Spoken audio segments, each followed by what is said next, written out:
High, good evening সবাইকে। তো আশা করি তোমরা সবাই ভালো আছো। তো আজকেও বেরিয়ে পড়েছি, মাসিমণির সাথে মা বাড়ি এসেছি। তো যাচ্ছি তমলুকে, বাসে উঠে গেছি, এখন যাচ্ছি তমলুক। তো তোমরা পুরো ব্লগটা দেখতে থাকো আর এনজয় করো। তো আমরা চলে এসেছি তমলুকে।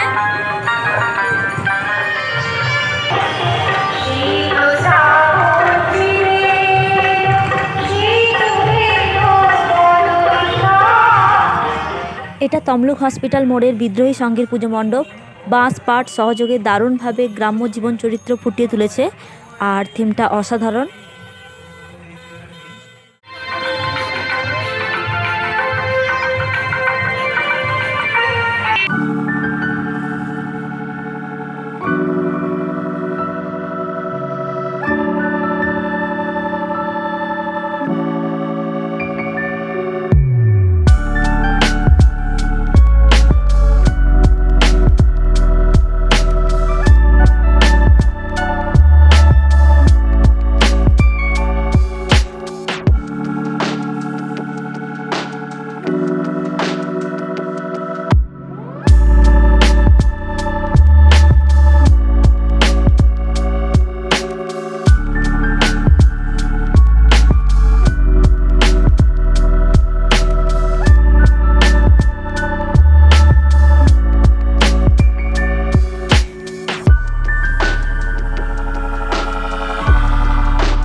এটা তমলুকের উত্তরায়ণ ক্লাবের পুজো মণ্ডপ।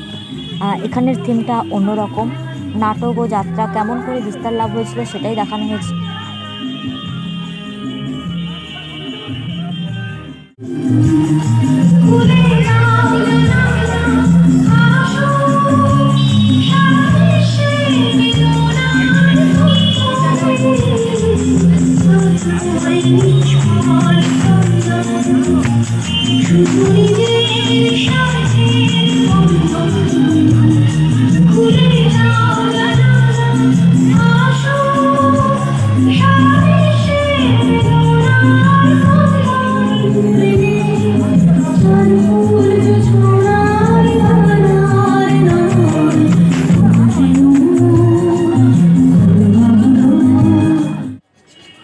এখন মাসিমণি এইগুলো দেখছে নেওয়ার জন্য। তা কোনটা নিচ্ছে সেটা বাড়িতে গিয়ে দেখাবো। আর দেখতে পাচ্ছ খুব সুন্দর সুন্দর হার, শাড়ির সাথে এগুলো খুব দারুণ লাগবে। আবার একটা পুজো মণ্ডপে যাচ্ছি, বাইরে থেকে মণ্ডপটা খুব সুন্দর লাগছে।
আপনারাও দেখতে থাকুন।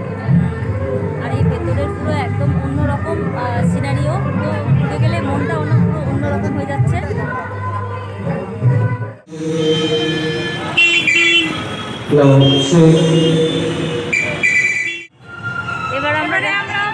তমলুক 5 স্টার ক্লাবের ঠাকুর দেখতে যাচ্ছি।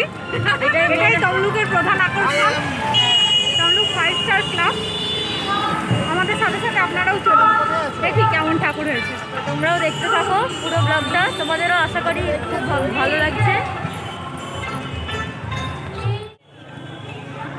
এটা তমলুকের 5 স্টার ক্লাবের পুজো মণ্ডপ, সত্যি অসাধারণ লাগছে।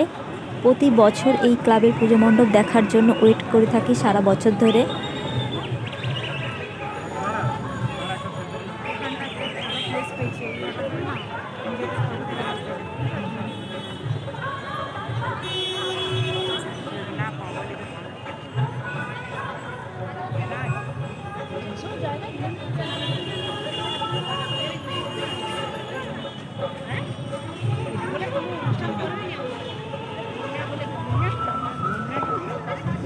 আমাদের 5 স্টার ক্লাবের পুজো মণ্ডপ দেখা হয়ে গেল, তাই আমরা ফুচকা স্টলে চলে এসেছি। আমি আর মাসিমণি প্রত্যেক বাড়ি যেখানে যাই ফুচকা খাই, ফুচকাই মাস্ট, ফুচকা ছাড়া চলে না আমাদের। সপ্তাহে ফুচকাই খাই, আর এত ভালো লাগে ফুচকা না খেয়ে থাকতে পারি না।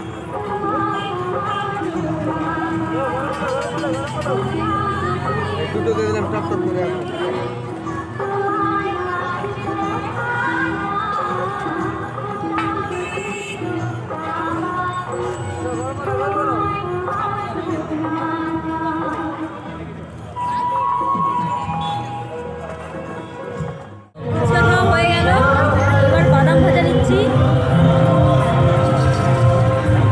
আর ভাবছি পপকর্ন নেব। ঠিক আছে, দেখ বাদাম একটা খেয়ে দেখ কেমন লাগছে।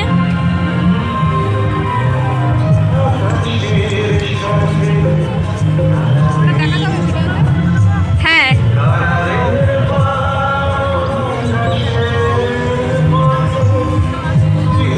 ভালো লাগছে, আমার জন্য একটা দেখি।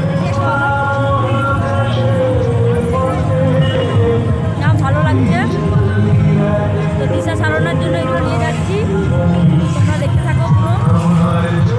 হয়ে গেল, এইবার বাড়ি যাব, তো তোমরা পুরোটা দেখতে থাকো, বাড়ি গিয়ে কথা হবে। আমার বাসে উঠে গেছি, এবার বাড়ি যাচ্ছি। যেতে যেতে দুটো মণ্ডপ দেখতে পেলাম, সেগুলোও তোমাদের দেখিয়ে দিচ্ছি স্লো মোশন করে। কোন পুজো মণ্ডপ তোমাদের সবচেয়ে ভালো লেগেছে তা কমেন্টে জানাতে পারো।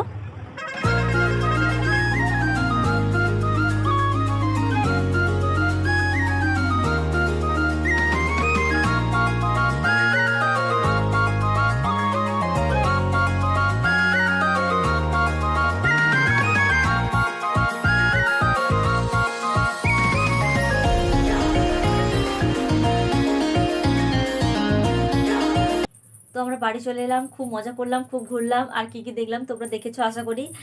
আর মাসিমণি একটা জিনিস কিনেছে, তো দেখি। এটা একটা পেন্ডেন্ট অক্সিডাইজের, দেখো। এটা একটা ব্ল্যাক পলিশ করা একটা শ্রীকৃষ্ণের মোটিফে পেন্ডেন্ট। তো এটাই কিনেছি, খুব একটা বেশি কিছু কিনিনি। আর মোটামুটি ওই প্যান্ডেলগুলো দেখেছি আর ঠাকুর দেখেছি। আর তোমরা তো সকলেই জানো যে তমলুকের কালী পুজোর প্যান্ডেল সব থেকে মানে বিখ্যাত পূর্ব মেদিনীপুরের, তাই আমরাও আর মিস করতে চাইনি, দেখে চলে এলাম। তবে আজ ভাইফোঁটার পরের দিন হলেও মানে আজ বেশ ভিড় ছিল কিন্তু তমলুকের পুজো প্যান্ডেলগুলোতে। আর ওদের থিমগুলো সত্যি ইউনিক, প্রতি বছরই ইউনিক, হ্যাঁ ইউনিক করে বিভিন্ন রকম ভ্যারাইটি। তবে এবারে একটা জিনিস, মানে এই প্যান্ডেমিকের কারণে ওরা বোধহয় সাংস্কৃতিক অনুষ্ঠানটা করেনি, কারণ কিছু দেখতে পেলাম না সেরকম। বেশ, তবে পুজো প্যান্ডেল ভীষণ সুন্দর হয়েছে। আর যেটা দেখলাম যে প্যান্ডেলের ভেতরে ঢোকার মতো কোনো ব্যবস্থা ওরা রাখেনি, যা হবে সব বাইরে থেকেই প্যান্ডেলে দেখবে। আর যাতে না কোনো গ্যাদারিং হয়, বেশি জমায়েত না করার কারণে ওরা প্যান্ডেলে ঢোকার বন্দোবস্ত করেনি, বাইরে থেকেই রাস্তা থেকেই প্যান্ডেল দেখার বন্দোবস্ত করেছে। তো ওটার জন্য না আরেকটা জিনিস ভালো লেগেছে, ওটার জন্য মানে বেশি লাইন দিতে হয়নি, সরাসরি সামনে থেকে, এটা একটা বেস্ট পার্ট। হ্যাঁ ওটাও একটা সুবিধা হলো, লাইন দিতে হয়নি একদম। আর যদি প্যান্ডেলের ভেতরে ঢোকার ব্যবস্থা থাকতো তাহলে মানে লাইন দিয়ে ঢুকতে হতো, অনেক বড় লাইন থাকতো, অনেক বেশি সময়ও লাগতো, আর অনেক ঠাসাঠাসি ভিড়ে ভালো সুবিধাই হয়েছে আমাদের, তাই না? হ্যাঁ। যাই হোক, আজকের ব্লগটা এই পর্যন্তই, আবার দেখা হবে নেক্সট ব্লগে। আর যদি ভালো লাগে অবশ্যই লাইক শেয়ার অ্যান্ড সাবস্ক্রাইব করো। বন্ধুদের সাথে শেয়ার করে দিও, কমেন্টে জানিও কেমন লাগলো তোমাদের আমাদের এই ব্লগ, কেমন লাগলো তমলুকের পুজো প্যান্ডেল। পাশে থেকো আর সাবস্ক্রাইব করে দিও। হ্যাঁ, আর তোমরা ভালো থেকো, সুস্থ থাকো, বাড়িতেই থাকো। তো ওকে, টাটা, গুড সবাইকে নাইট, দীপাবলির শুভেচ্ছা, আন্তরিক প্রীতি ও শুভেচ্ছা। টাটা। টাটা।